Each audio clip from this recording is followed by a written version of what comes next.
tonight.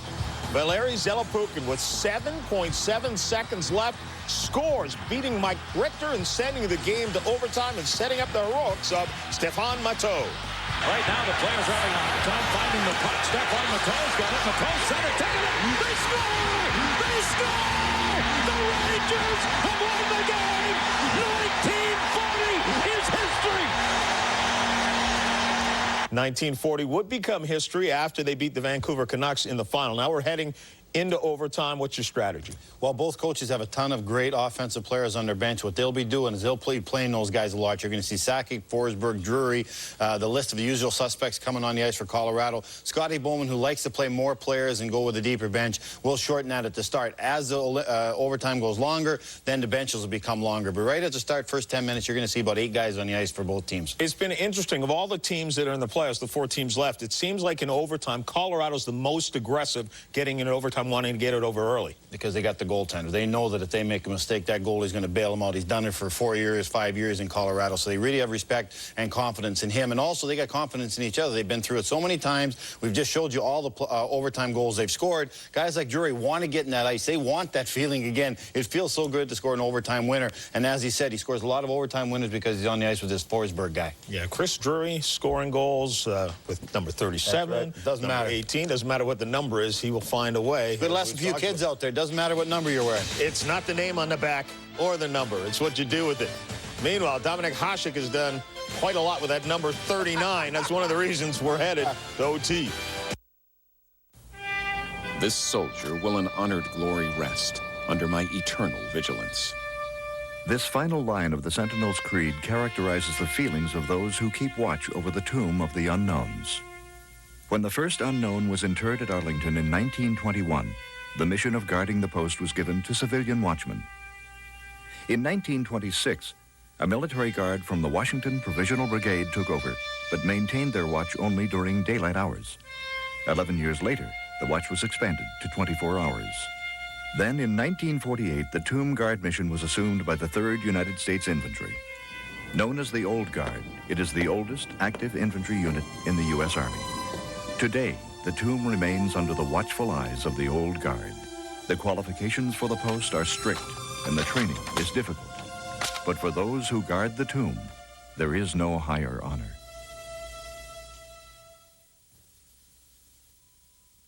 For over 5,000 years, the people of Asia and the Pacific used art to document their histories, record their cultures, worship their gods, and to pay homage to their ancestors. From the powerful temple sculptures of India to the delicate strokes of the Chinese alphabet, art from Asia and the Pacific has always been as diverse as its people. A lasting legacy to enrich us all.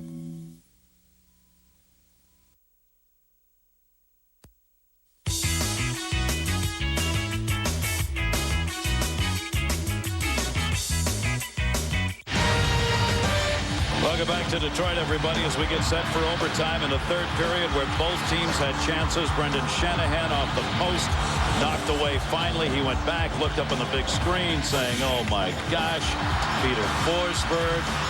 Dominik Hasek had just enough jersey flapping in the air. That was what Barry Melrose was talking about, the throwing of the stick by Dominik Hasek. The Hockey Town Cafe, it's nail-biting time, sports fans. Nail-biting time. It's almost as if one goalie says when the other guy made a save, oh yeah, I can do better than that. Wait till you see what I'm going to do. Fans and players on their way back for the third overtime in this series. And for these two goaltenders, magnificent performances both ways, especially in the third.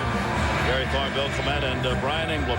Everybody kept talking about this series from about a quarter of the way through the season on, because everyone knew these two teams were that good and would probably get to this point. And lots of times, series don't live up to the expectations that are built up. This one is. Both of these goalies, Dominik Hasek and Patrick Roy, had their negative moments early in the series, but we can't say that about them as the series has progressed, and especially in this game tonight. But by the way, if you're watching at home and you have any idea who's going to score the overtime winner, we'll give you the number of our truck down there and just call in, because I'll tell you what, the way that third period finished, Colorado has outshot Detroit seriously in the first and third period. Detroit seriously outshot Colorado in the second period. Both Dominik Hasek and Patrick Roy are in their respective zones. They've got the force fields up. Hey, I don't even have any idea how long we'll be here. I expect it to be over quickly only because of the skill level. The road team has won the 5 playoff overtime games that these two teams have played in since '96. And they've generally come in a hurry. Will it be here? Patrick Roy, 39-16 in his career in overtime games, 2-2 this year. Hasek, 12-10 overtime playoff games. Down the middle, block shot of Sakic ends up in the seats. So here we go. Next goal wins, and we'll put that team up 1 away from the final. Bob Hartley does not use as much bench as Scotty Bowman. Brian Muir, a defenseman, not a shift in that period. Hartley has also done a little line juggling. Steve Reinprecht usually plays with Drury and Forsberg. Starting here in overtime with Joe Sakic and Milan Hajduk, and Scotty Bowman countering with an interesting combination. He's got Fedorov and Yzerman.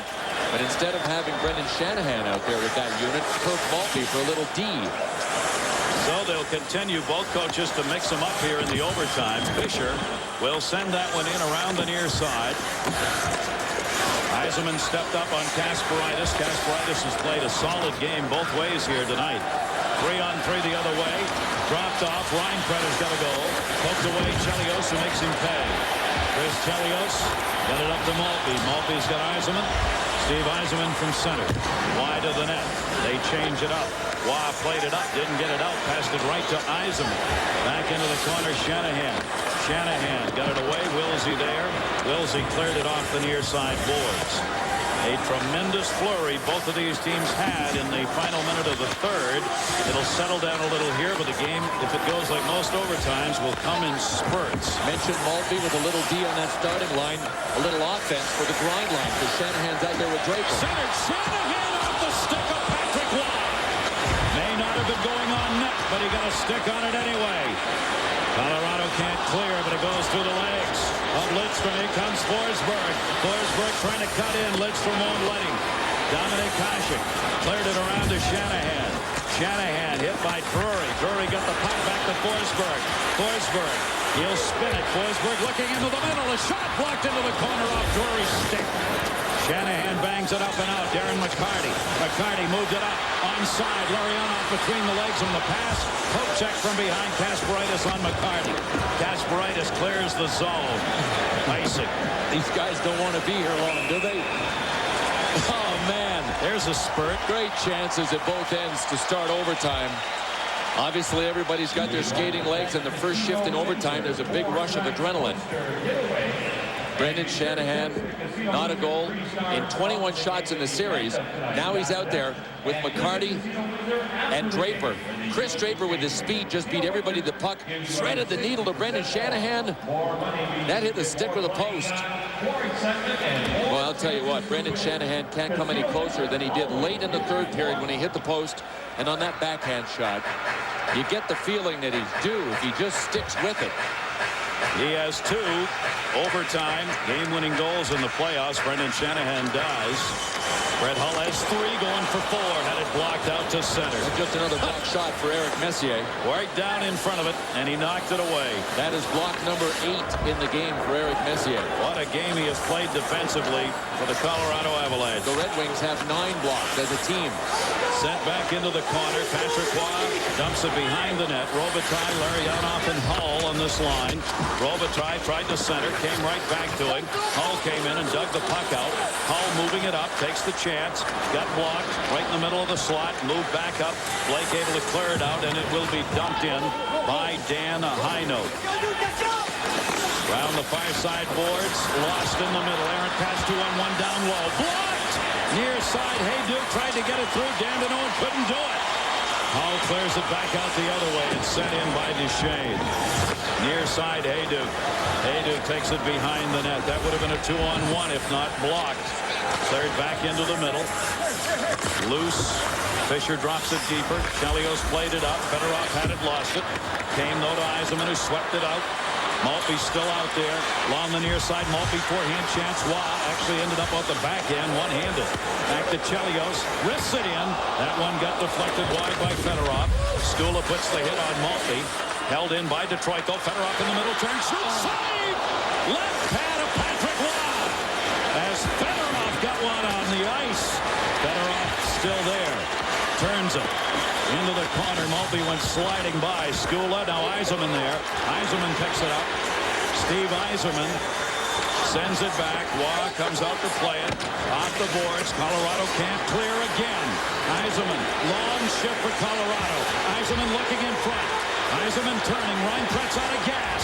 The center goes back to the far side. Shanahan again. Saved by Waugh. And he hangs on.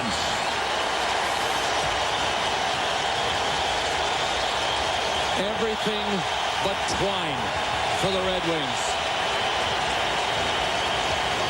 They up the ante on this shift. Playing with great pressure. Sergei Fedorov could have ended the game with this shot. A beautiful stop and then a snapshot. We talked about Patrick Waugh's technique. That was a technique save. He went down on the butterfly and it hit him. After Steve Yzerman lost his stick, he was able to raise both hands and go, I can't believe it. That close to ending it. Third overtime in this series. 4 shots for Detroit, none for Colorado in the first 3 minutes and 55 seconds of the overtime. Face off to the right again, Waugh, won by Draper. Draper has been their hot face-off man in this game. Cleared back out and tipped in onside by Wilsey. Nope, they're going to whistle that one on the icing call. We've already had 2 overtime games in this series. Game 2 was here in Detroit, and it didn't take long for the Avs to end it on a beautiful play by Chris Drury.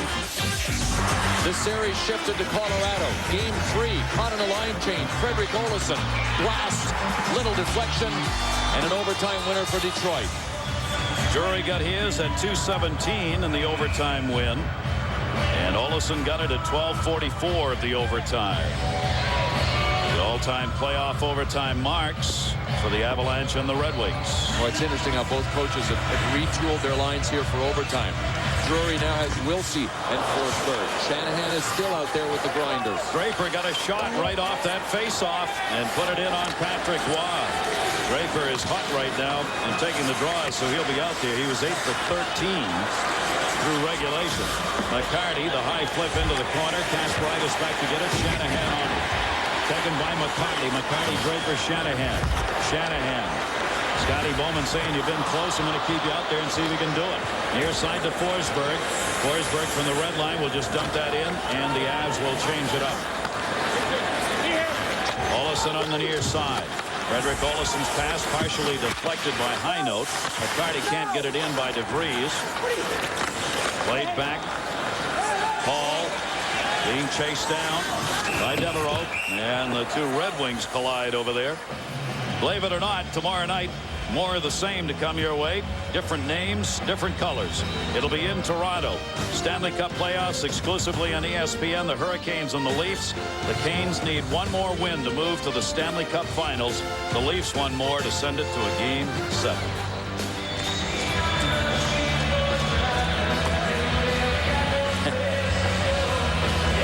Taken personally by the fans, huh? Like the players. Near side to Dandino. DeVries dropped off. Ball's got to come back into the zone. Adam Foote, who took that shot and limped off right back out there. Foote and Blake piling up ice time in this game defensively for the Colorado Avalanche. That pass did not connect through center. Icing call if Detroit gets there first, and Duchesne does. Boy, Detroit is doing a great job of denying the red line. Colorado has been guilty 3 different times in OT already of icing the puck because they couldn't get the red line, or they tried long passes that misfired. 14 overtime games prior to this one. Make it 15 this playoff year in the National Hockey League playoffs. For each of them in overtime, was 39-16, Hasek's 12-10. Both with spectacular goals against. First time they've met in the playoffs is this series. And what do those numbers mean right now? Somebody will win by 1 goal. Absolutely nothing. Yes, somebody will win by 1 goal. And the face-off to the left of Patrick Roy, trying to go back to the point here, or to the boards.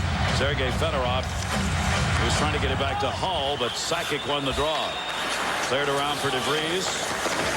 Detroit pinches. Hull came in to try and hold it in. Could not. Dumped back for Sakic. Blake's joining on the right. Sakic in. Block shot. Blake down low. Sakic's got it. Sakic turns. Chelios was on him. Left it near side. Ryan Prett backhander. Tried. That got blocked as well. Chance up ice. Hull got it out of there. Intercepted DeVries. He had Fedorov cutting at the other blue line. Chelios drops it back. Both teams trying to get line changes. Drury on the poke check. Fisher the puck. Moves around Forsberg.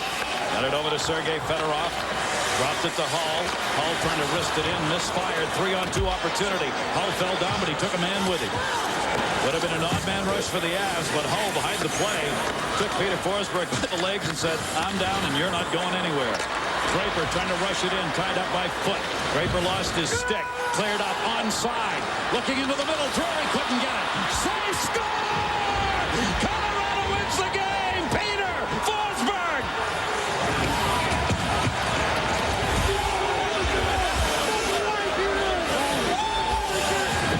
One of the greatest comeback stories in sports history continues to be written by a man who did not play a single regular season game, Peter Forsberg.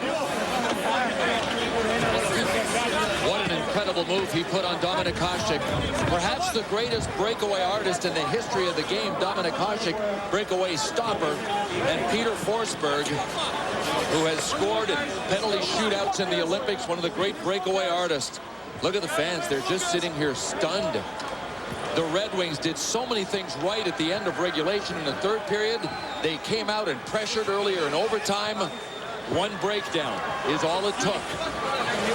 Third career overtime playoff game winner has absolutely muted the Joe. Here is the counterattack. Darius Kasparaitis with a long lead pass to Brian Wilsey. Was that a pass to Forsberg, or was it a shot that went bad? A shot, I think a shot that went bad. Might have been a shot that went bad, but there were two guys. Watch this. It was a shot. It was a broken play that turned into a two-man break for the Colorado Avs. A perfect move to the forehand. Peter Forsberg has seen Dominik Hasek go down to take away low often enough to know that if he dropped his shoulder, made a move, it could happen. His 40th overtime win, Patrick Roy. And Bill, that was the only shot Colorado got in the overtime. It was the only one they needed. An unbelievable finish. And the fans still sitting here knowing, with this game going back to Colorado on Wednesday, with a chance for the Avs to finish it, that this series, despite all Detroit's done right, is now in Colorado's house. And we think back to the Brendan Shanahan posts, the great saves by Patrick Roy. So many things could have happened in Detroit's favor in this game, as they could have in Game 4. And for the first time in this series, one team has won consecutive games. I wouldn't count Detroit out yet. No, I don't know what's going on even now. So that'll do it in overtime. Don't forget NHL tonight, 1 o'clock on ESPN2. ESPN NHL tomorrow at 7, Carolina, Toronto, Game 6. The game winner at 6:24 of the overtime, Forsberg from Wilsey and Kasparaitis to win it. Baseball coming up, Colorado, San Diego. Stand by for that. For Bill Clement and Brian Engblom, I'm Gary Thorne. Thanks for being with us, everybody. See you from Denver.